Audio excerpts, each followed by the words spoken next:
Yeah, to continue, I don't know why I got a little bit confused. Yeah, it's because I'm not used to being on a screen. I do all my stuff in my head. Just slowly think it out in my own time. But yeah, I was describing an energy. Yeah, I was describing that energy, and this particular time, through the energy that was there in my bedroom, appeared a vortice about a foot deep, and it drifted out from this energy and drifted over and settled just above my head.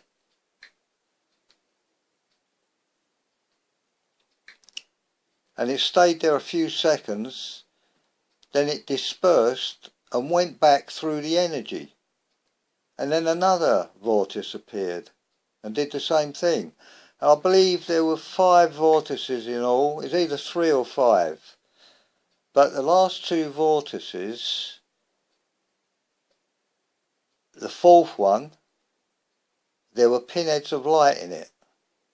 And then the 5th one, there were globules of light in it. And you could actually see the light run across the bedroom wall as it revolved. Now, I myself, I'm a believer in the chakra system. And this all came about because it was the alternative to killing animals in these horrific places called abattoirs. And, I just didn't want to, in order for me to live, that I have to eat animals that have suffered this horrible experience in an abattoir. So I wanted a world that didn't rely on killing animals so that we can exist. So I favoured the chakra system. That is, we live in a sea of energy and we draw on that sea of energy by way of our chakras. The 7 main chakras in the body. And you can learn about them as I learnt about them. Now, the chakra, I want to talk about the crown chakra. And that is these vortices, they drifted over and settled above my head, and that there, that bald patch, that's the crown chakra. And only things of the highest order come in through the crown chakra.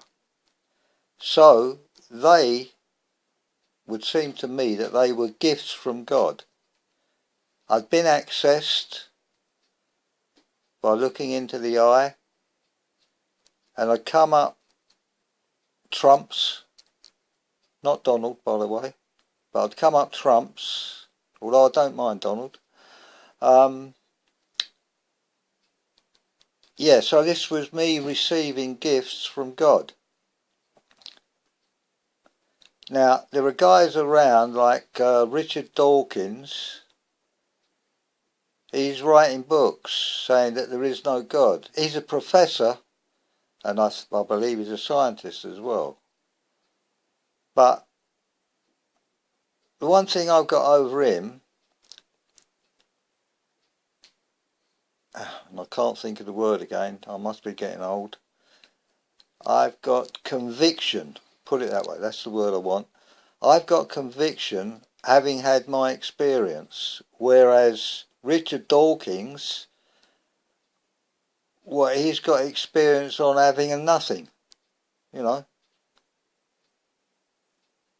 So his philosophy is presumption, isn't it? Where mine is on an actual experience in my life. It's a solid experience.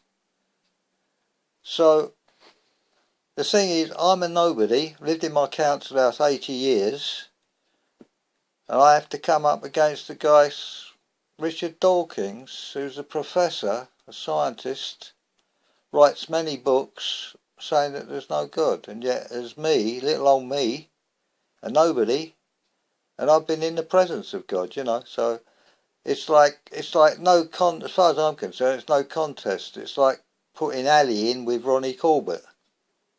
You know, it's just no contest. How can he possibly win over me? He hasn't had the experience, has he? It's all presumption with him. But the thing is, what I don't like about it is that he's misleading people. Now, there might be somebody like myself in my early days looking for God, and if I heard about Richard Dawkins, a professor, saying that there's no God, that may influence me and I won't do any further looking. Richard Dawkins, you didn't try hard enough, or did you even look for God? I don't think you did. I found him and I'm a nobody. You're a big shot, a professor. How'd you make that out then? I've lived in my council house 80 years, you know, people put a down on people that live in council houses. Well, I've done all right. I'm a successful truth seeker. What are you, Mr. Dawkins? What are you? Anyway, we may come back to that.